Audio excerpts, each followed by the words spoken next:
Stargell, who is CEO of Coastal Horizons, and Lisa Poteet, CEO of the ARC of North Carolina, and the many providers, advocates, and legislators who are here joining us today.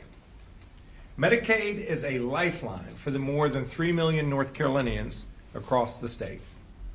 Medicaid serves 1 in 4 million North Carolinians.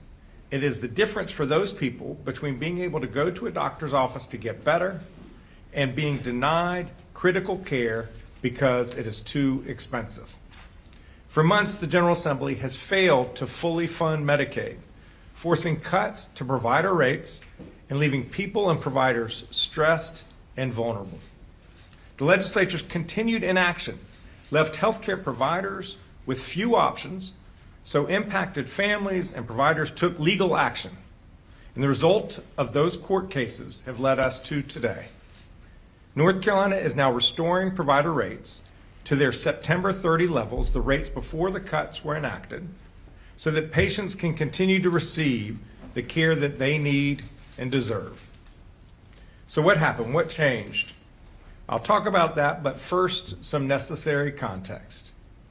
For 6 months, the General Assembly was warned by DHHS time and time again about the impending Medicaid funding shortfall, and that without more funding, the legislature would force substantial rate cuts onto healthcare providers. What was incredibly frustrating was that both chambers in the legislature agreed that more funding was necessary. They even agreed on the amount of money that was necessary. But they failed to act in August. They failed to act in September. They failed to act in October. And they failed to act in November.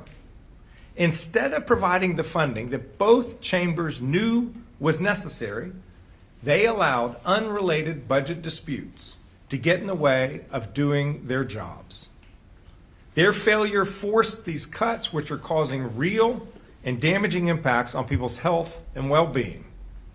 Their failure is irresponsible and callous, and it's infuriating because all of this was absolutely unnecessary. All they had to do was their most basic and important job: pass a budget. Understand that only one state's legislature in this entire country has not enacted a budget. That's North Carolina's. Just as the General Assembly's failure to act forced not only DHHS's hands on rates, it forced patients and providers. A number of them have taken legal action to protect patients. In the first 2 cases, courts have ruled for the patients. 3 more cases have already been filed, with even more waiting in the wings. DHHS can read the writing on the wall. So the department is restoring all provider rates to where they were on September 30th before the cuts took place. That's what's changed. Here's what has not changed. Medicaid still does not have enough money to get through the rest of the budget year. And that is even clearer now that we're nearly 6 months into this fiscal year and we can see how Medicaid spending is actually tracking. Without additional funds, Medicaid will run out of money in the spring, which would be absolutely devastating, not only to Medicaid patients, but to the entirety of our healthcare system. Secretary Sangvi will speak to some of those consequences which we cannot allow to happen. Everyone here and the 3 million North Carolina Medicaid recipients and their families are counting on the General Assembly to step up and fully fund Medicaid. Legislators have said over and over that they will fund Medicaid. It's time to stop talking about funding Medicaid. It is time to start funding Medicaid. It's not about politics. It's about saving people's lives. I urge the General Assembly, come back to Raleigh and do your job. Make Medicaid whole, pass a budget, and join us in standing up for people's health care. I'll now invite forward Secretary Sangvi. Thank you, Governor. Good morning, everyone. It's great to stand shoulder to shoulder with many friends and colleagues around this important issue. My top priority since taking this job was to increase access, ensure that everyone can have access to quality, affordable care here in North Carolina when they need it. And without additional funding from the General Assembly, this priority in the entire Medicaid program is at risk. Our projections show, as the governor outlined, that Medicaid will run out of money before the end of the fiscal year. And because Medicaid is such a critical part of North Carolina's system of care, it's going to impact everyone. The entire state is at risk. Without full funding, vulnerable North Carolinians, children, seniors, veterans, people with disabilities could lose access to care that they rely on. We face the prospect of further destabilizing our healthcare system with devastating financial strain on providers. I want to be clear about what's at stake if Medicaid isn't fully funded. Services could be eliminated. Providers could be left waiting for payments that may never come. Clinics and practices, especially those in rural areas where so many residents rely on Medicaid, could be forced to lay off staff and stop serving patients or simply close their doors altogether. When funds run low, providers may have no choice but to limit the number of Medicaid patients they can see, stop accepting new patients, or shut down entirely, disrupting care or decreasing access for people who need it most. For many, Medicaid is more than a program. It is a lifeline. It provides affordable health coverage to more than 1 in 4 people in our state, including those who often face serious barriers like chronic illness, mental health challenges, unstable housing, or limited access to transportation. Cutting off access to care means halting access to doctors, behavioral health services, and prescription drugs for more than 3 million people, older adults, people with disabilities, and hardworking North Carolinians. Rural communities will be hit the hardest if Medicaid funding is not restored. In several rural counties, more than half of the population is covered by Medicaid. And the consequences go beyond health care. Medicaid contributes more than $30 billion to the North Carolina economy. It helps keep rural hospitals open and strengthens the financial stability of providers across the state. North Carolina has worked hard for years to build a fiscally responsible, high-performing Medicaid program, one that is the envy of every state in the nation. And everyone agrees that more funding is needed to keep it whole. There is simply no debate on that issue. Underfunding this program can have serious consequences and put at risk many people in North Carolina. Right now, we need the General Assembly to fund Medicaid in the best interest of our state's health. Let's do what's right and ensure that Medicaid continues to support the health and well-being of everyone in North Carolina. Thank you. I'm now going to turn things over to Dr. Simmons, who can give you a better explanation of what the real impact is on providers.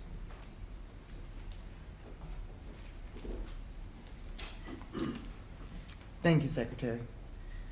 Good morning. My name is Dr. Simmons, and I have the privilege of serving as the president of the North Carolina Academy of Family Physicians. I want to express our deepest gratitude to the governor for taking this action today. Medicaid plays a vital role in the lives of patients cared for by family physicians, especially those that live in North Carolina's rural and underserved communities. The proposed cuts would have been devastating, threatening the stability of primary care practices and limiting access for every patient that we serve.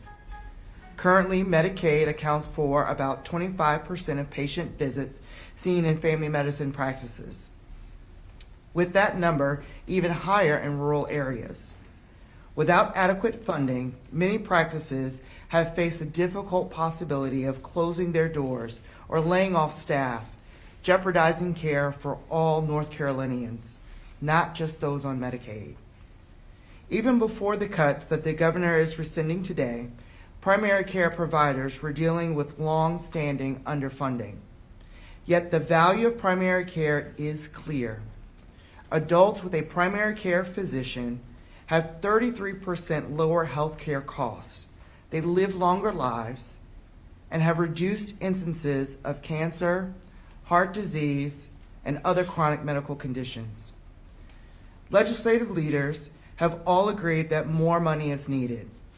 We are grateful that the governor took these steps, and we will continue to work with him and the legislature to ensure that the Medicaid program is appropriately funded and continues to serve our patients and our communities. Thank you, and I will turn this over to Margaret Weller-Stargell. She is the president and CEO of Coastal Horizons. Thank you.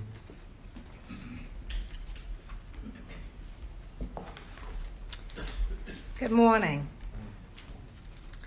On behalf of behavioral health, primary care providers across the state, I want to extend my deepest appreciation to Governor Stein for the decision to restore the Medicaid rate cuts.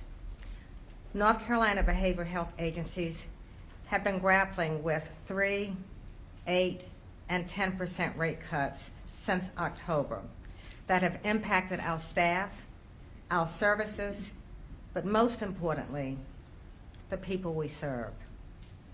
Our state already faces serious challenges in finding enough physical and behavioral health Medicaid providers to meet the needs of our fellow North Carolinians. It is important that we restore this funding, and I'm thankful that we have been able to do that for today. But as Governor Stein said, we can't just talk about funding Medicaid. We need to fund Medicaid. Those of us who provide Medicaid behavioral health services struggle to recruit and retain staff to do this important work. And these cuts have exacerbated these challenges.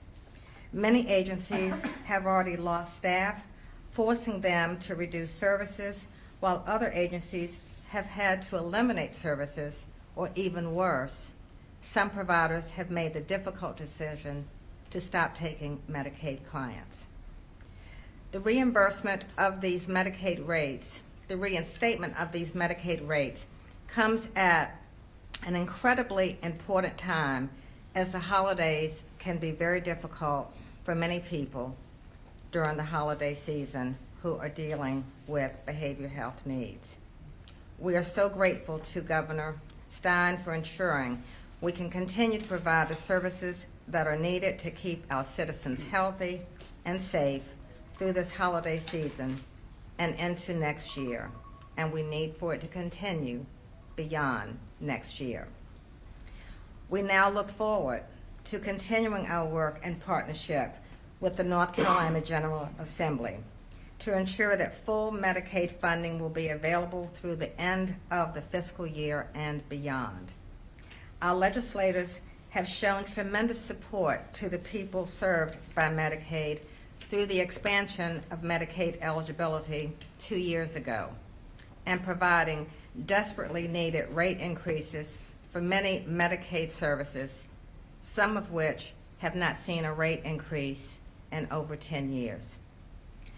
We greatly appreciate the ongoing support of the Medicaid services and remain confident that they will make sure Medicaid remains strong in support of North Carolinians. I thank you for the opportunity to be here today, and again, thank you, Governor Stein, for removing these cuts and standing in support of all Medicaid providers in our great state. It is now my pleasure to introduce Lisa Poteet, who is the CEO of the ARC of North Carolina.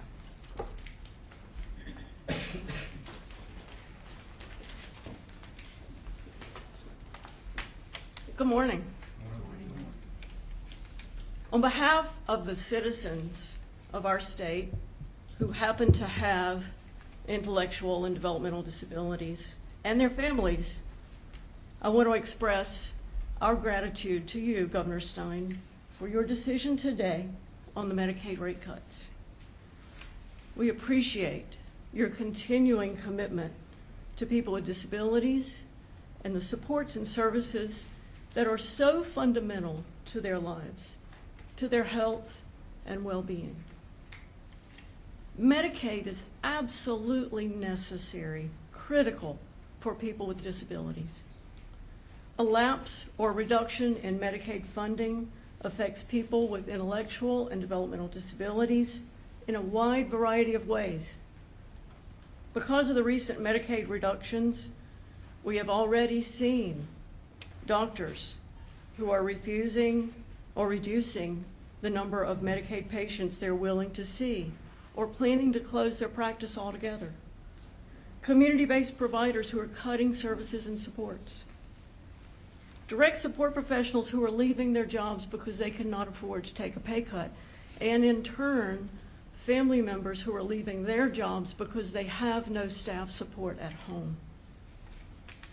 We're seeing group homes that are planning for closure, leaving the residents with no place to live.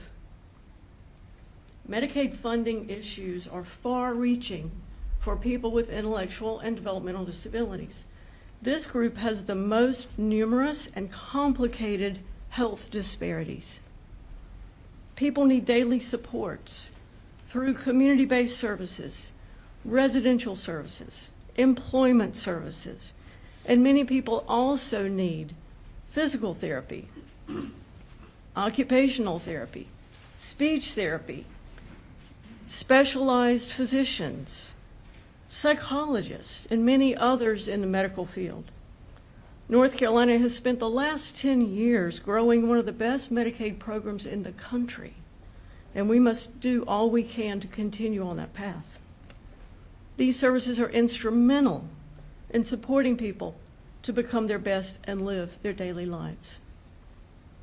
Governor, we're extremely grateful to you today for this temporary solution, and we pledge and look forward to working with members of the General Assembly to fully fund Medicaid in the new year so that individuals with intellectual and developmental disabilities can get the services and supports they need to live a life like yours, to live a life like mine, to live a life like ours. Governor? I want to thank all the speakers for your moving, compelling words. It is a core belief of mine that as a state, we should be expanding access to affordable health care, not restricting it. DHHS never wanted to be in this position. We look forward to the General Assembly coming back, working together. We can solve this issue on a bipartisan basis. This has to be done, and we urge the General Assembly to do the right thing, which is to fully fund Medicaid. At this point, Secretary Sangbai and I will go to the adjoining room and take questions. Olivia, anything else? Yeah, if you are pressed, you can follow Bethany into this room over here. She has her hand raised. Thank you. Thank you all for being here.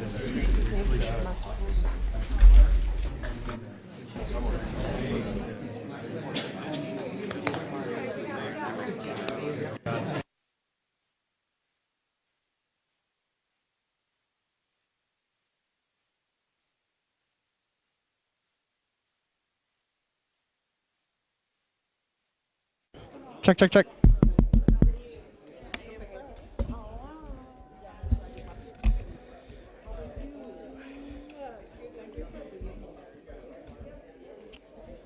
Where are we headed for? This way? Perfect. Go ahead. Thank you. Sorry. All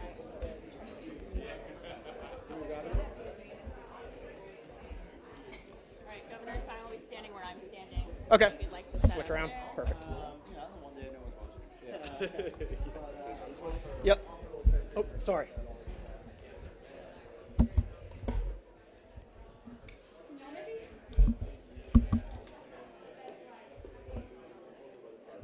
Check, check, check. Can y'all stand or like move back a little bit? Yep.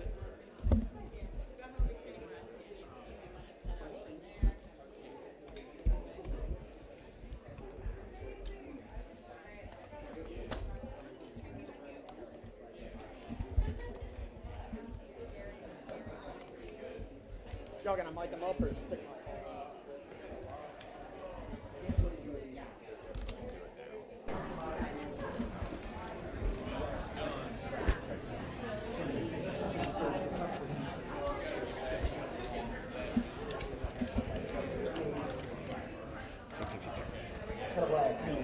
I was gonna do one or the other, whichever everyone else is doing.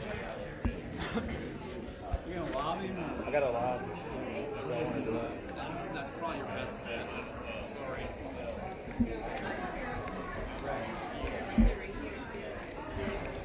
If y'all have stick mics, we prefer that because we have Check, check, check.